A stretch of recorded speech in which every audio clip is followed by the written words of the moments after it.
Hello, அப்போ வாங்க Kerala style தேங்காய் பால் ஊற்றின மீன் குழம்பு எப்படி செய்கிறதுன்னு பார்க்கலாம். அதுக்கு நான் இங்கே ஒரு மண்சட்டி எடுத்திருக்கேன். அதில் ஒரு 3 டேபிள் ஸ்பூன் தேங்காய் எண்ணெய் ஊற்றிருக்கேன்.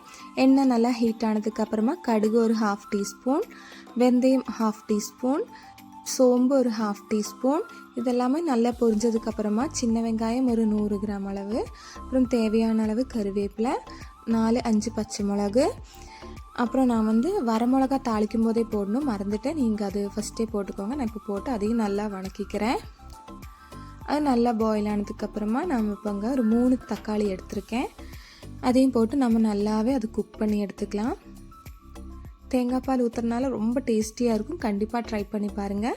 இப்போ பாருங்கள், தக்காளி நல்லாவே குக் ஆகிடுச்சு. இந்த ஸ்டேஜில் 1 டீஸ்பூன் மஞ்சள் தூள், 2.5 டீஸ்பூன் மிளகாத்தூள், 2 டீஸ்பூன் மல்லித்தூள், மிளகாத்தூள் உங்கள் காரத்துக்கு தகுந்த மாதிரி அட்ஜஸ்ட் பண்ணிக்கோங்க. இப்போ இதெல்லாம் போட்டு நம்ம நல்லா லோ ஃப்ளேமில் தீய வச்சு நல்லா மிக்ஸ் பண்ணிக்கலாம். இப்போ பாருங்கள், எல்லாமே நல்லா மிக்ஸ் ஆகிடுச்சு. இந்த ஸ்டேஜில் ஒரு நெல்லிக்காய் சைஸ் அளவுக்கு நான் புளி இங்கே கரைச்சி எடுத்திருக்கேன். அந்த புளி தண்ணியும் ப்ளஸ் நமக்கு தேவையான அளவு தண்ணியை ஊற்றி அதை நல்லாவே குக் பண்ணி எடுத்துக்கோங்க. இந்த டைமில் மல்லி இலை இருந்துச்சுன்னா அது 1 டீஸ்பூன் போட்டுக்கோங்க. அதையும் போட்டு இந்த புளி தண்ணி நல்லா உப்பும் போட்டு நல்லா குக் பண்ணி எடுத்துக்கலாம்.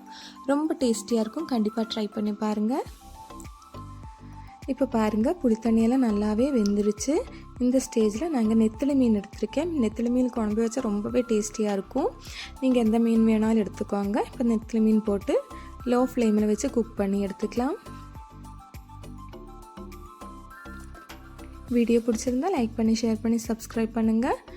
கரண்டி போட்டு ரொம்ப மிக்ஸ் பண்ணாதீங்க. லைட்டாக நம்ம அதை கொஞ்சம் மிக்ஸ் பண்ணி விட்டுட்டு எடுத்துக்கலாம். இந்த ஸ்டேஜில் உங்கள்கிட்ட மாங்காய் இருந்துச்சுன்னா மாங்காய் போட்டுக்கோங்க. உண்மையாலே சொல்கிறேன், ரொம்பவே குழம்பு டேஸ்டியாக இருக்கும். ட்ரை பண்ணி பார்த்துட்டு கமெண்டில் உங்களோட ஃபீட்பேக் சொல்லுங்கள். மேக்ஸிமம் கரண்டி போட்டு மிக்ஸ் பண்ணாமல் இந்த மாதிரி சுற்றி விட்டுக்கோங்க. அப்போ நெத்திலி மீன் உடையாமல் கிடைக்கும். இப்போ பாருங்கள், இந்த ஸ்டேஜில் நம்ம தேங்காய் பால் எடுத்திருக்கேன். ரொம்ப கட்டியான பால் தான் எடுக்கணும், ரொம்ப தண்ணியாக எடுக்கக்கூடாது. தேங்காய் பால் ஊற்றி கொஞ்சம் அந்த பாலில் நல்லா கொதிக்க வச்சுக்கோங்க. இப்போ பாருங்கள், கொதி வருது. ஹை ஃப்ளேமில் வைக்காதீங்க. இப்போ நமக்கு தேவையான அளவு குழம்பு சுண்டிருச்சு. இந்த டைமில் கருவேப்பிலை, தேங்காய் எண்ணெய் 1 டேபிள் ஸ்பூன் ஊற்றி நம்ம ஸ்டவ்வை ஆஃப் பண்ணிடலாம். இப்போ ஸ்டவ்வை ஆஃப் பண்ணியாச்சு. இது மண் சட்டினால் அது ஹீட் அப்படியே இருக்கும்.